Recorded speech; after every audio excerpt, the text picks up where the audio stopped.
नमस्कार। आप सुन रहे हैं सुनो कहानी यूट्यूब चैनल। लीजिए प्रस्तुत है प्यासी नदी उपन्यास का 7वां व अंतिम भाग।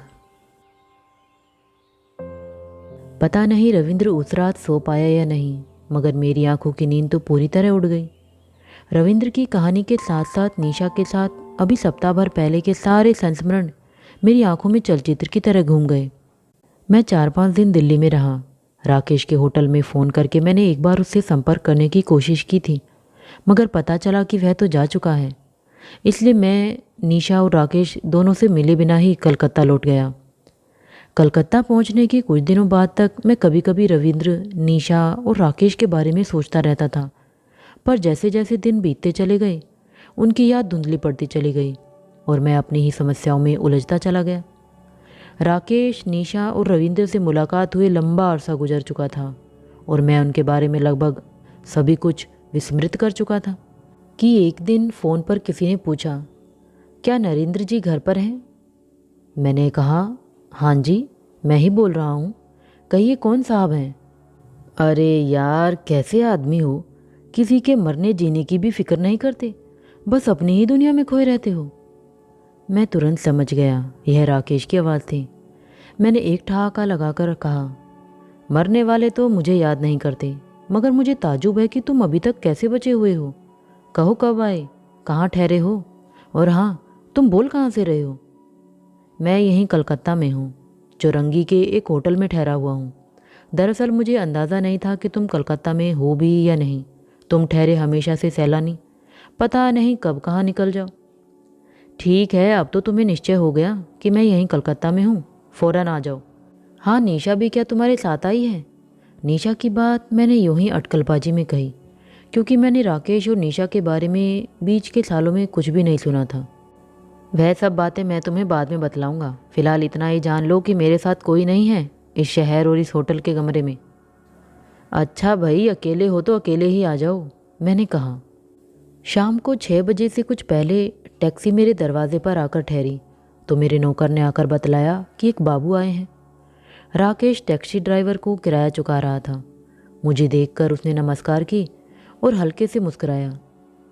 मैंने देखा कि वह पहले से बहुत दुर्बल और थका हुआ लग रहा था, जैसे लंबे अरसे तक बीमार रहा हो। हम दोनों कमरे में जाकर बैठ गए और इत्मीनान से डूबकर खूब बातें करने लगे।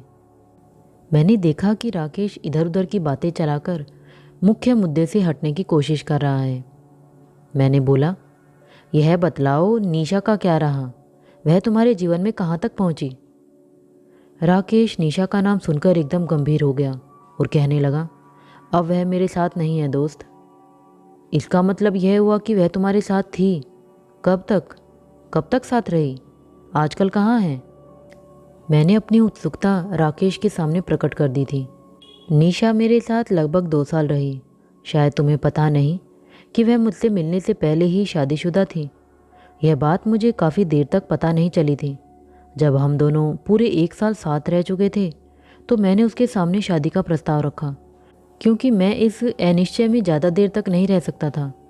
मेरी बात को पहले तो वह टालती चली गई, लेकिन जब मैंने कुरेद कुरेद कर कारण जानना चाहा तो उसने बतला दिया कि उसकी शादी एक इंजीनियर के साथ हुई थी और वह दिल्ली में ही था।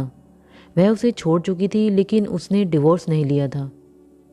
मैंने अपने मन में छिपे हुए भेद को प्रकट नहीं किया कि मुझे निशा की पहली शादी का सारा हाल मालूम है और मैं उसके पति के साथ एक पूरी रात बिता चुका हूँ। मैंने राकेश के मुंह से ही सारी बात सुननी चाहिए। मैंने कहा, अरे यह तो बड़ी अनोखी बात है, फिर क्या हुआ? उसने अपने पहले पति को क्यों छोड़ा? तुम्हें तो इस संबंध में उसने सारी बातें बतलाई ही होंगी। वही तो, उसने अपने इंजीनियर पति को छोड़ने का कोई रहस्य मेरे सामने नहीं खोला। मुझे उसने उस संबंध में केवल सूचना भर दी थी, पर वह उसे तलाक देकर तुमसे दूसरा विवाह तो कर सकती थी। इसमें कौन सी अड़चन आड़े आती थी? मुझे पता नहीं। हम दोनों जब अल्मोड़ा से दिल्ली चले गए थे तो मैंने तुम्हें एक पत्र लिखा था, वह क्या तुम्हें मिल गया था? राकेश ने बरसों पुरानी याद ताज़ा करते हुए पूछा। हाँ, तुम्हारा पत्र मिल गया था और मुझे पता चल गया था कि तुम इंपीरियल होटल में ठहरे हुए हो। मैंने पूछा, तो फिर वह आगरा पहुंची तुम्हारे पास? हाँ, पूजा की छुट्टियों में वह आगरा पहुंची। आगरा पहुंचने की सूचना उसने मुझे फ़ोन पर ही पहले दे दी थी, इसलिए मैं उसके पहुंचने के समय घर पर ही रहा। आगरा में तो तुम भी अकेले ही रहते हो, वहाँ भी तुम्हें एकांत की पूर्ण सुविधा सुलभ रही होगी। मैंने राकेश को छेड़ा। बिल्कुल, निशा लगभग 1 हफ्ते मेरे साथ रही। फतेहपुर सीकरी, ताजमहल तथा दूसरी सभी इमारतें हमने साथ साथ देखी, खूब मौज मस्ती की। जिस तरह से वह 1 साल निकाल ले गई थी वह वास्तव में अकल्पनीय था नरेंद्र। उसने साथ साथ रहते हुए मुझे वही सब कुछ प्रदान किया था जो एक प्रेयसी और सहृदय पत्नी प्रेमी और पति को देती है। मैं उसे लेकर पूर्ण संतुष्ट था, मगर फिर भी मेरे मन में एक अभाव सा रह रहकर खटकता रहता कि निशा अभी पूरी तरह मेरी नहीं है। बिना उसकी ज़िंदगी का अतीत जाने तुम मूर्ख हो जो इतना आगे बढ़ गए, मैंने राकेश की खलिश को समझते हुए कहा।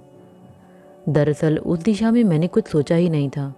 मुझे पता नहीं उन दिनों क्या हो गया था, मैं उसकी निकटता पाकर उसके जादू भरे आकर्षण में बंधता चला गया था। वह मुझे कोई ऐसा अवसर नहीं देती थी जहाँ मैं यह महसूस कर सकूं कि मेरे लिए उसके प्रतिदान में कोई चूक है। शिकायत का तो कोई अवसर था ही नहीं।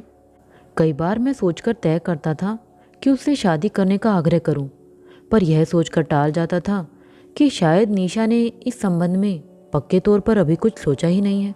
मैंने राकेश से पूछा, तुम लोग जब अल्मोड़ा के होटल में एक ही शयन कक्ष में सोते थे तो क्या तब भी तुम्हारा रिश्ता ऐसा ही था? शुरू में ऐसा नहीं था। उन दिनों की याद करता हूँ तो दिल में एक हुक सी उठती है। तुम्हें क्या बताऊँ दोस्त कि शुरू के दिनों में वह कितनी सुखी और संतुष्ट दिखाई पड़ती थी। वह मेरे साथ मांडवगढ़ गई थी, बड़ी ही खूबसूरत जगह है। हम दोनों गेस्ट हाउस में ठहर गए थे। किले में मराठों के ज़माने का एक बहुत प्राचीन शिव मंदिर था, घोर जंगल से घिरा हुआ। वहाँ भी मैं उसे लेकर गया। उन स्थानों को देखकर वह बहुत थ्रिल महसूस करती थी, पर रात को पता नहीं उसे क्या होने लगता था कि एकाएक बिल्कुल बदल जाती थी। कभी कभी तो ऐसी दृष्टि से देखने लगती थी जैसे मुझे पहचानती ही न हो। सच कहूँ तो ऐसे मौके पर मैं उससे भय खाने लगता था। मुझे वह भयंकर सैडिस्ट नजर आने लगती थी, पर मैं उसके चुंबकीय आकर्षण से एक सेकंड के लिए भी छूट नहीं पाता था। अपनी बात को बीच में रोककर राकेश ने मुझसे पूछा, क्यों भाई, क्या लड़कियों में ऐसा ठंडापन आम बात है? तुम तो नारी चरित्रों की सृष्टि ही करते रहते हो। क्या तुम्हें भी कोई ऐसी नायिका कहीं पल्ले पड़ी है? मैं राकेश के सवाल पर खुलकर हंस पड़ा और बोला, औरतों में सैकड़ों किस्म की विचित्रता पाई जाती है। जो तुम कह रहे हो वह अनोखी बात लगती जरूर है, मगर जानकार और नारी चरित्र के विशेषज्ञ ऐसा मानते हैं कि नारी का स्वभाव इस्पात पिघलने वाली भट्टी के समान होता है। वह हमेशा एक सी हीट पर डिस्चार्ज नहीं हो पाती। कहीं कोई मामूली सी कमी उसे घंटों तक अटकाए रखती है। किसी किसी लड़की या औरत को निराशा के दौरे भी पड़ते हैं।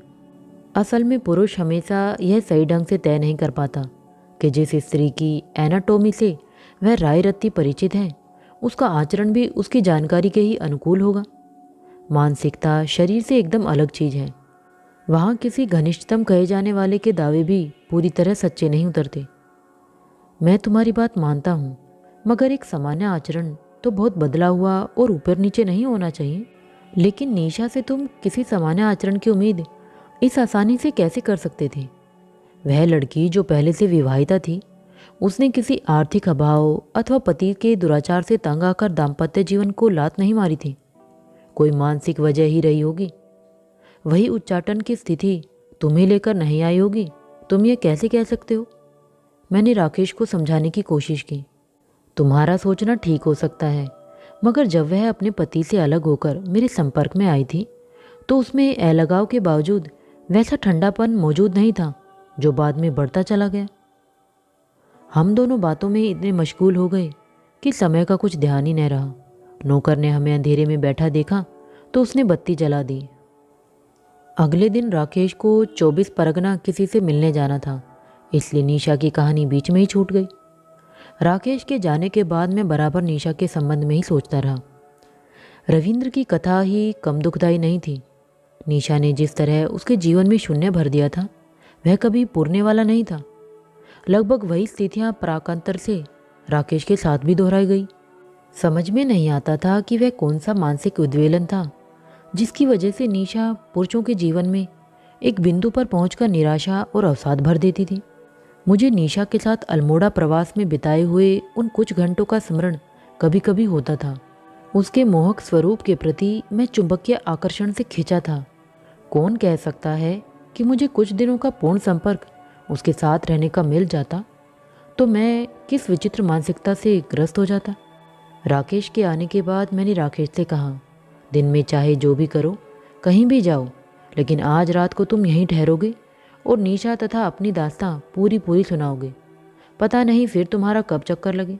जितना कुछ उस रात तुमने बतलाया उससे पहेली का कोई भी सिरा पकड़ में नहीं आया। राकेश के चेहरे पर एक फीकी सी मुस्कान उभरी और वह बात टालने के अंदाज में बोला, पुरानी पड़ चुकी बातों को दोहराने से क्या हासिल नरेंद्र। जो हमारी ज़िंदगी में कहीं नहीं होता उसकी याद भी क्यों की जाए। मुझे नहीं लगता कि निशा तुम्हारी या उस किसी की भी ज़िंदगी से निकल सकती है जहां उसने एक बार प्रवेश पा लिया है। यदि वह यूं आसानी से निकल जाने वाली होती तो मैं जानता हूँ तुम उसके साथ बहुत आगे तक न बढ़ पाते। मेरी बात सुनकर राकेश एक पल खामोश रहा और फिर बाहर जाने की तैयारी करते हुए बोला, भाई तुम ठहरे हमेशा के भावुक। पता नहीं चीज़ों को कितने एंगल से कितने विश्लेषण करते हो। हम तो मोटी बुद्धि के आदमी हैं, बहुत बारीक बातों को समझ नहीं पाते। मेरे सामने बनने की कोशिश मत करो राकेश। मैं जानता हूँ कि तुम कितनी मोटी या पतली समझ के आदमी हो। अगर तुम निशा को लेकर इतने घायल न हुए होते तो आज घर बार बसाकर आराम से गृहस्थ बनकर रह रहे होते। दिनों दिन तुम्हारी यह बढ़ती हुई भागदौड़ किस उद्देश्य को पूरा करने के लिए है।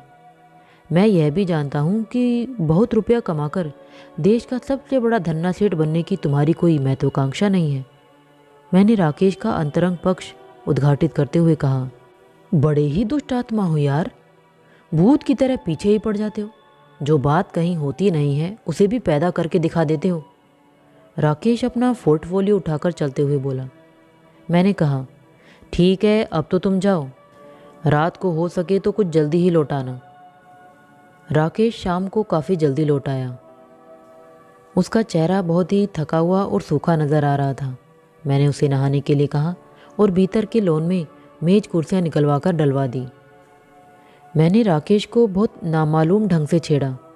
तुम कह रहे थे कि निशा के साथ जब तुम मांडवगढ़ गए थे तो उसका व्यवहार और मिजाज पारे की तरह हो गया था। राकेश तुरंत बोला, हाँ यार क्या बताऊं कि वह कैसा अजीब बर्ताव करती थी। जब वह स्वयं ठंडी पड़ जाए तो कोई आदमी कहाँ तक सिर मारता फिरेगा नरेंद्र भाई। मैं काफ़ी देर तक चुपचाप बैठा राकेश की बात पर गौर करता रहा। राकेश के अतृप्त उन्मादी सांस मेरी चेतना में भयावह घंटों घड़ियालों की मानीत गूंजने लगे। मैंने अपनी आंखें बंद करके निशा के चेहरे को अपने मस्तिष्क में लाने की कोशिश की। निशा का खिलखिलाकर हंसना, व्यंग्य से मुस्कुराना और उसकी बातों का खुलापन मेरी स्मृति में ताज़ा हो उठा। निशा मुझे दोहरे चरित्र की औरत लगने लगी। मैं जिस निशा से परिचित था वह राकेश के विवरण से मेल नहीं खाती थी, लेकिन यही सारी बातें तो उसके पहले पति रविंद्र ने बतलाई थी। मेरा मन हुआ काश एक बार निशा से मेरी भेंट हो सकती। मुझे चुप देखकर राकेश बोला, तुम कुछ भी कहो, उसमें दुष्टात्मा का कोई ना कोई अंश जरूर है। राकेश की बात का विरोध करने का मुझे साहस नहीं हुआ, लेकिन फिर भी मैंने हल्के से विरोधी स्वर में बोला, लगता है तुम बहुत अतिशयोक्ति से काम ले रहे हो। जब आदमी भयंकर रूप से कामातुर होता है तो वह स्त्री के प्रतिरोध की कोई भी वजह नहीं समझना चाहता। हो सकता है, राकेश ने अपने कंधे उचकाकर कहा। मैंने पूछा, हाँ तो फिर आगे क्या हुआ? होना क्या था, मध्य प्रदेश घूमने के बाद मैं उसे दक्षिण लेकर चला गया। हैदराबाद, मद्रास, केरल, कर्नाटक घुमाया, रॉक टेम्पल दिखाने ले गया। मैंने अपने काम धंधे की तरफ से आंखें मूंदकर तय कर लिया कि जैसे भी होगा मैं इस अनियंत्रित औरत को जीत कर ही रहूँगा। यह तुमने आदमी जैसा निर्णय लिया, मैंने राकेश को प्रोत्साहित किया। राकेश बोला, धीरे धीरे मैंने अपने भीतर एक अजीब परिवर्तन पाया। मैंने उसकी दैहिक सुंदरता से उत्तेजित होना छोड़ दिया। मैं देर तक उसकी पागल कर देने वाली आंखों को एकटक देखता रहता और अपने भीतर कोई भी सुगबुगाहट महसूस न कर पाता। अरे यह तो बड़ा भयंकर प्रयोग किया तुमने अपने साथ, मैंने आश्चर्य व्यक्त किया। लेकिन इस प्रयोग से मैं आत्मसंयमी तपस्वी नहीं बन पाया। इसका असर दूसरी दिशा में बहुत खतरनाक हुआ। मैं निशा से भीतर ही भीतर ऐंठने और ईर्ष्या करने लगा। मुझे निशा एक पाखंडी और पीड़ा देने वाली औरत लगने लगी। वह मुझे अपने ऊपर एक लायबिलिटी या बोझ जैसी दिखाई पड़ने लगी। उसके लिए कुछ भी निष्काम भाव से करना मेरे लिए असंभव होने लगा। अपने इस भाव से मुझे अपने ऊपर हिकारत होने लगी और मैं चिड़चिड़ा होता चला गया। अगर नौबत यहाँ तक पहुँच चुकी थी तो तुमने उसे तत्काल छोड़ क्यों नहीं दिया? तुम्हें किस चीज़ का इंतज़ार बाकी था? इंतज़ार? यह बताना इतना आसान नहीं है दोस्त। इस दौरान मेरे भीतर भी एक और राकेश जन्म ले चुका था। एकदम फंटेस्टिक। अकस्मात मैं आश्चर्य विभूत होकर कह उठा। राकेश ने मेरे अचंभे को दरगुजर करके कहा, क्या तुमने कभी ऐसे आदमी की कल्पना की है जो आपके भीतर ही मौजूद हो और आपके निर्णयों को चुनौती देने लगे? उसका सवाल सुनकर मैं सोच में पड़ गया। क्या ऐसे सारे आदमी मेरे ही किस्मत में लिखे हैं जो साधारण दुनियाचार होकर भी मानसिक ऊहापोह में जीते हैं? मुझे राकेश के साथ साथ रविंद्र की भी याद आ गई। निशा की सारी ज्यादतियाँ सहन करने के बाद भी यही कहा था रविंद्र ने, मुझे हमेशा तुम्हारा इंतज़ार रहेगा और वे द्वार तुम्हारे लिए हमेशा खुले रहेंगे। मैंने राकेश से पूछा, तो फिर यह मान लेना चाहिए कि निशा से तुम्हारे संबंध पूरी तरह टूट चुके हैं? राकेश ने नई सिगरेट जलाते हुए कड़वाहट से मुस्कुराकर मेरी ओर देखा और बोला, संबंध थे ही कहाँ जो जुड़ते या टूटते। दरअसल तुम अपने भीतर इतने उलझे हुए हो कि तुम्हें अपने मन की बात ही नहीं मिलती। एक तरफ तो तुम यह कहते हो कि निशा से तुम्हारे संबंध थे ही कहाँ जो टूटते, दूसरी ओर तुम्हारी पूरी चेतना पर आज भी निशा पूरी तरह हावी है। मैं तो दिल से यही दुआ करता हूँ कि तुम निशा की इस यातना देने वाली याद से मुक्त हो जाओ और फिर कोई नई शुरुआत करो। एक साफ सुथरी जिंदगी जिसमें वास्तविक कुंठा रहित प्यार हो, शांति हो। मेरी सद्भावना पर राकेश ने कोई ध्यान नहीं दिया और वह एक विचित्र आवेश में बोलता चला गया। शुरू में जब मैं निशा की ओर चुंबकीय आकर्षण में खिंचा चला गया था तो मैं अपने आप को समझाता था, इस लड़की से अगर मुझे प्यार का कोई प्रतिदान नहीं मिलेगा तब भी मैं इसे प्यार करना नहीं छोड़ूंगा। उसकी आंखों में झोंकने भर से मैं पूर्ण तृप्ति प्राप्त कर लूँगा। मैंने उसे समझाया, इस तरह का काल्पनिक स्वरूप प्यार में प्रारंभिक दिनों में ही होता है, बाद में स्थितियाँ एकदम बदल जाती हैं। नज़दीक होते चले जाने में आकर्षण बढ़ता नहीं है और यही वितृष्णा में भी बदल सकता है। जो भी हो, अनुभव के भरोसे पर मैं तो यही कह सकता हूँ कि स्त्री पुरुष के बीच कोई प्लेटोनिक लव नहीं निभ सकता। स्वार्थ रहित प्रेम धर्म पुस्तकों और आख्यानों में ही स्वीकार किया जाता रहा है। मेरे नज़दीक वह कोरी बकवास है। मैंने राकेश की बात से सहमति व्यक्त की। अगली शाम राकेश बम्बई चला गया। उसने मुझे साथ ले जाने की बहुत हट की, मगर मैं अपने कार्य में बहुत व्यस्त था, इसलिए उसके साथ नहीं जा सका। धीरे धीरे कई वर्ष बीत गए। कभी कभी राकेश के पत्र आते रहे और उनमें निशा का उल्लेख भी समय बीतने के साथ साथ कम होता चला गया। मैं एक साहित्यिक समारोह में देहरादून आमंत्रित था। एक पुराने मित्र के साथ एमले हॉल के एक शानदार फ्लैट में ठहरा हुआ था। साहित्यिक समारोह की समाप्ति पर मैं जब पंडाल से बाहर निकल रहा था तो यह देखकर हैरान रह गया कि गेट के पास एक युवक के साथ निशा खड़ी हुई मेरी प्रतीक्षा कर रही है। मेरे निकट आने से पहले ही निशा ने मुस्कुराकर नमस्कार की। साथ के युवक ने भी दोनों हाथ जोड़कर मेरा अभिवादन किया और तभी मुझे पता लगा कि उसकी एक बेटी भी है जिसका पिता मेरा दोस्त राकेश है। उस रात मुझे नींद नहीं आई। एक के बाद एक अनेक प्रश्न मेरे जहन में उभरते चले गए और मैंने निश्चय किया कि जो भी हो मुझे इस संबंध में निशा से एक बार खुलकर बात कर ही लेनी चाहिए। रात को खाने से फारिग होने के बाद मैंने निशा से कहा, मैं आज तुमसे कुछ बातें करना चाहता हूँ। पता नहीं कुछ गंभीर और घनिष्ठ बातें करने का अधिकार मुझे है या नहीं, मगर अब मैं महसूस करता हूँ कि यदि आज बातें नहीं कर पाया तो शायद बातें करने के लिए कभी अंतरंग क्षण नहीं मिल पाएंगे। निशा अपनी बच्ची के साथ बिस्तर पर अधलेटी थी और मैं कुर्सी पर बैठा था। निशा का चेहरा एकाएक गंभीर हो आया और वह बोली, चलिए बाहर लॉन में चलते हैं। मैं कुर्सी से उठकर लॉन में जाकर टहलने लगा। बच्ची को सुलाकर निशा भी वहाँ आ गई। थोड़ी देर तक वह मेरे साथ घूमती रही और फिर बोली, आइए उधर कुर्सी पर बैठकर बतलाइए क्या बात है? मैं उसके सामने कुर्सी खींचकर बैठ गया और मैंने धीरे धीरे कहना आरंभ किया। मैं लगभग 1 दशक से तुम्हें जानता हूँ। यद्यपि मुलाकातें बीच में कभी नहीं हो पाई, लेकिन उससे कोई विशेष अंतर नहीं पड़ता। मैं इस तमाम दौरान किसी न किसी रूप से तुमसे जुड़ा ही रहा हूँ। हर आदमी की अपनी परिस्थितियाँ होती हैं और उसी के अनुसार उसकी जीवन शैली का निर्माण होता है। लेकिन एक बिंदु ऐसा भी होता है जिसके इधर उधर जमीन आसमान का फासला आ खड़ा होता है। तुम्हारे पति रविंद्र से मेरा आमने सामने का परिचय है। तुम्हारी शादी से लेकर रविंद्र से अलग होने तक सब प्रसंग मुझे अच्छी तरह पता है। मेरी बात से निशा के चेहरे पर स्तब्धता का भाव उभर आया। उसने विस्फारित नेत्रों से मुझे देखा पर कहा कुछ नहीं। मैंने अपनी बात जारी रखी। उसके बाद मैं उस क्षण का भी प्रत्यक्ष साक्षी हूँ जब मेरा मित्र राकेश तुम्हारे जीवन में आया। तुमसे अलग होने की टूटन वह कभी नहीं संभाल पाया। मैं नहीं पूछता और न ही जानने की ज़रूरत समझता हूँ कि तुम्हारी बेटी का पिता कौन है। अगर राकेश है तो तुमने उसे पितृत्व सुख से वंचित करके बहुत भारी अन्याय किया है।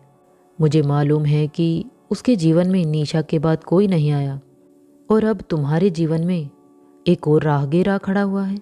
मैं ये स्पष्ट देख रहा हूँ कि वह भी बाकी दो की तरह ही सदैव और तुम्हारा प्रणयी याचक है। क्या तुम कभी नहीं सोचती निशा कि जीवन खुशियों और पुरस्कारों से मंडित समारोह नहीं है?